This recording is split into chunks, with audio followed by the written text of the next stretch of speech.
Good afternoon. Thank you all so much for being here. This morning, the NTSB board met to consider an accident that occurred in Gray Summit, Missouri. We issued a probable cause determination. We also issued a number of recommendations. I know you all are here because you're very interested in the comprehensive recommendation that we made to ban electronic devices and communication devices in vehicle, other than those that are used to support the driving task. We also encouraged a multi-pronged approach, as we have done and seen success with drunk driving and with seat belts. We want to see strong education and strong enforcement campaigns associated with this type of ban. So today we issued our strongest recommendation yet. It really is a culmination of 10 years of investigative work involving accidents in all modes of transportation. We issued our first recommendation about the use of electronic wireless devices for novice drivers stemming from an accident that occurred in Largo, Maryland. We issued that recommendation in 2003, and that was to prohibit the use of electronic devices for drivers that are in their learner's stage of their permits. Following that investigation, we've investigated accidents in all modes of transportation. We've investigated more accidents on the highway involving buses and commercial drivers. We've investigated accidents on the rail mode where a locomotive engineer was texting past a red signal that resulted in 25 fatalities. We've investigated accidents on the marine side where a barge overran a passenger tour vessel on the Delaware River near Philadelphia, resulting in fatalities. The operator of that vessel was distracted by talking on the cell phone and on his laptop at the time. We've also investigated incidents in aviation where pilots were distracted by the use of their laptops, overflew their destination of Minneapolis by over 100 miles, and were not alerted to the fact that they had missed their destination until a flight attendant rang them up asking if they should prepare the cabin for arrival. So we see distractions as becoming more and more prevalent across our society in all modes of transportation, and they have actually been the contributing or probable causes of a number of accidents that we've investigated. When it comes to using those electronic devices, it may seem like it's a very quick call, a very quick text, a tweet, or an update. But accidents happen in the blink of an eye. The NTSB knows full well how fast things can go from working perfectly fine to being all over. It just takes seconds. Lives are lost in the blink of an eye. You can't take it back, you can't have a do-over, and you can't rewind. These things are permanent. Our recommendation really recognizes the three-pronged approach that is very important. First, you've got to have strong laws or regulations or rules to talk about what the behavior is and what's appropriate. Second, you have to have a strong education campaign. You have to communicate the issue, you have to communicate the consequences, and you have to communicate information about what type of behavior is acceptable. And third, you have to have a strong enforcement campaign. And that's when we see behavior change and people really begin, the majority of people, begin to understand the issue and comply. Thousands of lives have been lost due to distraction. Last week, NHTSA came out with their new numbers regarding fatalities on our nation's highways, and they attributed over 3,000 accidents to distraction. No email, no text, no update, no call is worth a human life. The NTSB is here to investigate, to learn from our accident investigations, and to make recommendations to prevent future accidents, future fatalities, or injuries. Our recommendations are not always popular, and we know that this recommendation is going to be very unpopular with some people. But we're not here to win a popularity contest. We're here to do the right thing. The NTSB is the safety conscience and safety compass of the transportation industry. This is a difficult recommendation, but it's the right recommendation, and it's time. I'd be happy to take your questions. Yes, ma'am. As we mentioned earlier in the hearing, and as we all know here, people all over the country are texting, using their phones, unfortunately, while they're driving, and it's resulting in these unfortunate events. A recommendation for a ban or a ban in the future is on the horizon, yet how would one go to enforce them? You're not going to be in the car. Officers aren't going to be standing on the streets watching for people doing these things. So where does this go from there? The question was, is if there are bans to prohibit the use of electronic devices, how are those bans then enforced? There are always challenges associated with enforcement, but you know what? We have incredibly talented people in our law enforcement community. They have the ability to recognize drivers that are impaired and be able to pull them over and give them field sobriety tests. We also have the ability to recognize when people are distracted, when they're not maintaining lane, when they're not maintaining speed, when they're driving erratically, and they're really not being safe around traffic. Our law enforcement agencies deal with aggressive driving. They deal with a lot of issues that are very challenging. I know that they will be able to come up with ways to identify how to enforce this. We see many states that are looking to do this, and right here in the District of Columbia, there is a requirement for a hands-free, and we know that the stronger enforcement in certain jurisdictions results in higher levels of compliance. This is true across all areas where stronger enforcement does show better compliance. And so not only is it up to the law enforcement agencies, it's up to parents to model that behavior for your kids. It's up to companies to create expectations for your employees. It's up to all of us to do the right thing, even when no one is watching. Technology is a challenge in this situation, but technology also has the potential to hold the solutions for this problem as well. There's technology out there to shut phones off when the car is moving. There's technology that people can voluntarily put on their cell phones. We would like to see more work being done in that area, and we made a recommendation today to the cellular telephone industry to look at methods to make sure that the driver's compartment and the area where the driver is an area that is really distraction-free. Joan. Yeah, your recommendation includes hands-free as well as handheld devices. I gather no state right now prohibits hand-free cell use.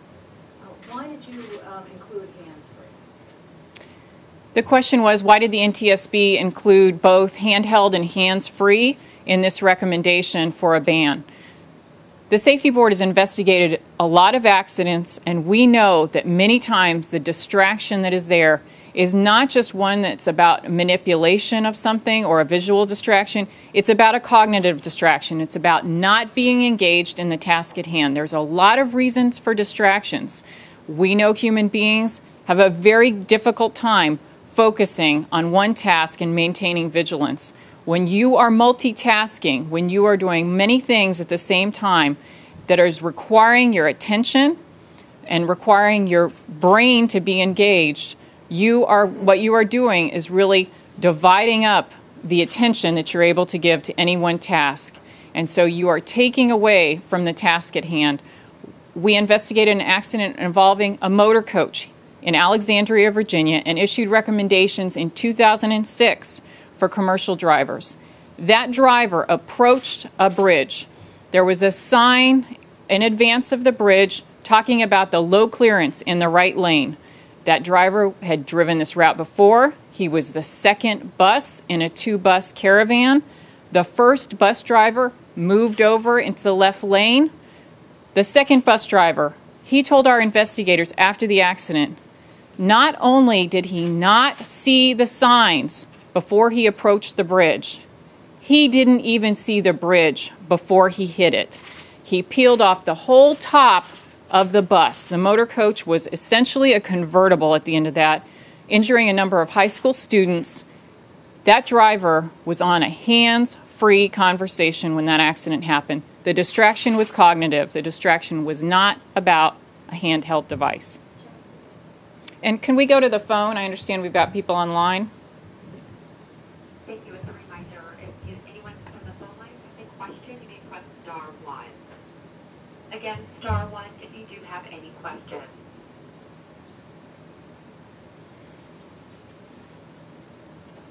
I'm showing no questions at this Okay. time. So, as you mentioned, some states do ban handheld phones, but a lot of states have stopped short of the hands-free ban because they say that the research just isn't there yet to justify that. But are you saying that you're confident with your accident investigations that there is no question that you should go that far with hands-free devices? The question is about the NTSB's recommendation, focusing on both handheld and hands-free, and the research that's out there to support such a recommendation. The NTSB, through our review of data, as well as our own accident investigations, have identified the cognitive distractions associated with hands-free operation. In fact, when we issued a recommendation stemming from an accident that occurred in Munfordville, Kentucky, in September, we issued a recommendation to all commercial drivers banning handheld or hands-free phone conversations. When we did that, we looked at companies who had instituted all cell phone bans, handheld or hands-free, and we determined that companies that had instituted these bans for all their drivers, handheld or hands-free, had better safety rates. They had reduced number of accidents and safety-critical events. We know that there are many distractions that are out there. The electronic distractions that are in vehicle and that can be brought into the vehicle are some of those distractions, but they are only going to grow and get more complex as we enter an environment where every year new devices are being released. People are tempted to be updating their Facebook page, to send tweets, and really to be interactive as if they were sitting at their desk or on their couch at home, when in fact they are driving a car. 30,000 people in the United States die on our nation's roadways every day. Ask the family members who have been killed in an accident that's caused by a driver that's on the phone or texting if the data is there to prohibit the use of this in the future. They will tell you that there have been thousands of deaths that didn't need to happen. Yes? So you would bar auto companies having any in-vehicle technology systems that can allow people to communicate. And so this essentially means you couldn't call someone at the airport if you were picking them up, middle calls, except in an emergency type you would support. The question is, does the NTSB support any calls, any phone calls being made from the vehicle other than non-emergency calls? And specifically, an example was used if somebody was going to an airport to pick someone up. I would like to mention that most airports that I have visited have cell phone waiting areas where you can go and park and wait for someone to be picked up. Certainly, there is the opportunity to call someone if you are meeting them or picking them up. You just need to get in a safe place to do it. What about in terms of auto companies? Would you like to see auto companies ban from any sort of in-vehicle technology that allows them to people to communicate with hands-free? The question is our recommendation, does that extend to a ban for the auto manufacturers putting technology in their vehicles? The NTSB's recommendation is to all states and the District of Columbia to pass laws prohibiting the use of devices that are distracting drivers in vehicle that do not aid the driving task. We have looked at some of the technologies that are in vehicle. Certainly we know the Alliance for Automobile Manufacturers has some guidelines. Not all the manufacturers comply with those guidelines. That is an issue that is very interesting to the board and one that we will likely be looking at in the future. Today, the board members agreed that there are future opportunities for us and that we will likely hold an event next year to look more at distraction and at some of these complex issues associated with distraction. Yes, sir. You mentioned that this doesn't cover things that are related to the driving task. Does that include things like GPS on smartphones or standalone GPS devices? Would those be prohibited in your recommendation? The question was, does our recommendation prohibit devices like GPS devices or map devices.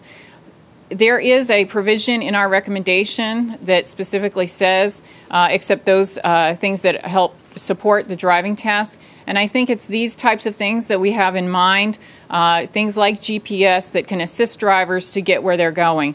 Now, again, there are certain questions about what is distracting for drivers, and I think that will be something we'll be looking at in the future. But we do recognize that there are some technologies that can aid the driving task. And just a second, Joan, let me check the phone. Any questions from the phone? We have several questions from the phone. The first one comes from Keith Lang. Please announce your organization. Hi, it's Keith Lang with the Hill. I was just wondering if you could address whether you all were going to ask Congress to enact a ban as well. You mentioned that you were asking all states to pass legislation. Are you looking for federal law as well? The question was, is the NTSB asking for any federal laws? Our recommendations in our report are to the 50 states and District of Columbia for a texting ban. Next question. Is there a reason that you're not pursuing anything in Congress? The question is there a reason we're not pursuing anything in Congress? I know that there's legislation pending that the Commerce Committee is looking to mark up a highway reauthorization bill, in particular safety titles. And in those titles, there is incentive grants for distracted driving campaigns, for texting, for states that have texting prohibitions, and also for states that have prohibitions on drivers using their cell phones when they're in their learner stages. And so certainly I know that this is an issue that the Hill is following. We make our recommendations to the states generally when it comes to highway safety laws. We would certainly be happy to talk with anyone, particularly folks on the Hill, about what our investigations have found, but our recommendations are to the 50 states. Thanks. Next question from the phones. Thank you. Chris Woodyard, your line is open. Please state your organization. Yes, it's Chris Woodyard from USA Today. Wondering what devices would you consider acceptable in a car? The question was, what devices would the NTSB consider acceptable in the car? And I think that the NTSB did not define a specific list of acceptable or approved devices. The NTSB made a recommendation today about eliminating distractions in the vehicle. And so really the discretion is up to people who implement our recommendations to make determinations about that. But we would be happy to provide information about what we have, the studies that we've reviewed, and to provide information about our accident investigations. Any more questions from the phone? We do. John Crawley, your line is open, and please state your organization. Chairman Hersman, John Crawley with Reuters. I'm somewhat confused on the technologies like Bluetooth. You're directing this to the state, not the auto companies, but isn't the intent of the recommendation to ban the use of those products as they apply to calling and texting? Yeah, the question was, is our recommendation is to the states rather than manufacturers, and that we would be, in our recommendation, looking to ban certain technologies. That is true. Our recommendation is to the states. The states are the ones that pass laws, that can enforce those laws, and in many times they are the ones that are responsible for education campaigns. We certainly would like to work with the manufacturers, and indeed we did issue a recommendation to the Cellular Telephone Communications, to the Industry Association, to ask them to look at devices or technology that would inhibit or prohibit the receiving or sending of calls or messages while the vehicle is underway and it involves the driver. We're not looking at eliminating passengers being able to text or talk. We're really focused on the safety of operation of the vehicle and the drivers. And yes, that does apply to Bluetooth, handheld, hands-free. It is both the visual and the cognitive distractions and the manual distractions that we're concerned about. Any more questions from the phone? Yes, ma'am. Phil LeBeau, your line is open, and please state your organization. Hi, Deborah. This is Phil LeBeau with CNBC. You mentioned that you've been in contact with the cell phone companies. You'd like to work with them in terms of making the driver's cockpit, if you will, a hands-free or communication-free area, if you will, not just hands-free. they have said emphatically for years, you can't jam signals, and it's dangerous has to go down. Would you like to see the cell phone technology implemented that you could jam signals? So whether you want to make a call or not, if your car is moving, you can. The question is is the NTSB advocating jamming signals of cell phones in cars? I'll tell you what, I bet there are an awful lot of parents out there who wish that they had the technology to be able to jam the signals of their teen drivers to make sure that they weren't talking on the phone or they weren't texting while they were driving. But I'll tell you what, I think we talk a lot about technology presenting some challenges for us in this situation. I think technology absolutely has the potential to solve many of these problems. And I think that this is really applications that are overdue. I think we need to learn how to address this issue. The reason why people have cell phones, the reason why people have iPads, why they have all of these devices is for convenience and communication. That is not the priority when you're driving a car. You need to be focused on the task at hand. Death is inconvenient. Having a so is that a yes, you would advocate jamming cell phone signals? No, the NTSB's recommendation is to the states to pass laws preventing drivers from being distracted while they're in the driving task, and we have a recommendation to the Cellular Telephone Industry Association to come up with technologies or applications to help drivers, really, you mentioned it, a sterile cockpit, to have a sterile cockpit in the car for the car driver. Those technologies, there are some commercially available technologies that you can download. There's apps that are available now that as calls are coming in, that they send messages back out saying that the driver is driving a car. So there are options to do this now. I was wondering if you could put your recommendations today in some sort of historical context. NTSB has made a lot of recommendations over the decade that were pretty significant. You know, seat belts, airbags, travel passenger seats. The one you're talking about today really goes to people changing a very common behavior, which is hard to do. So, you know, historically, could you just sort of put this in context of those past ones? How much greater or more significant is this, and or more difficult than those past ones? The question from Joan Lowy of AP was how to put in context the scope of this recommendation compared to the many recommendations that we've made in the past. The NTSB has been around for over 40 years. We've issued over 13,000 recommendations. Since 2003, we've issued almost 20 recommendations related to electronic or wireless device and distraction. This is a watershed recommendation for the NTSB. It's not the first time we've issued recommendations about distractions. As I mentioned, we started with driver distractions with an accident where we issued recommendations in 2003. We've issued recommendations based on bus accidents in 2006. We issued recommendations for commercial truck drivers this September.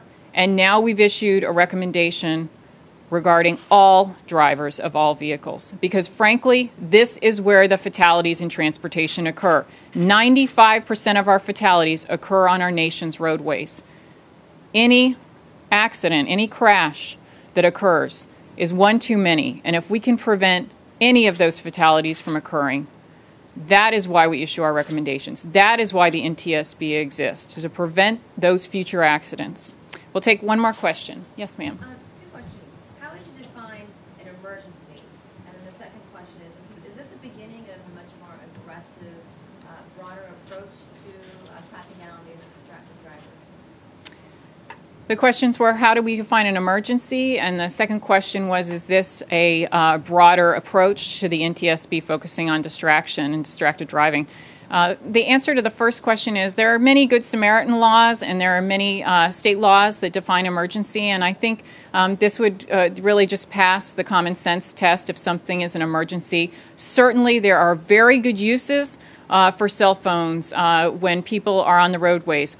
reporting an accident, preventing a future accident. If a truck loses a portion of their load and it's on the active roadway and you don't want other people to run into it, to let the authorities know so they can move that. There are definitely reasons where you can use your cell phone for a good purpose to prevent fatalities and prevent accidents. It will really be up to the law enforcement officials to define what emergency is. The second question is whether or not this is part of a bigger effort on distraction. Emphatically and absolutely, yes, it is. We have seen too many accidents as a result of distraction. And let me tell you, the public has seen this. AAA released a study last week where they'd done a survey of drivers in the Washington, D.C. area. 99% of drivers thought that it was dangerous for people to send a text or to talk on the phone while they were driving. But yet over half of the drivers admitted that they had recently talked on the phone while they were driving, and over 20% admitted that they had texted while driving. So I think this is a very difficult issue for us as a society, but just like seatbelts, smoking, drunk driving, it's about changing attitudes and changing the level of acceptance. If as a parent, you wouldn't want your teenager to drive and text, why would you do that? No email, no text, no update is worth a human life. Thank you all so much.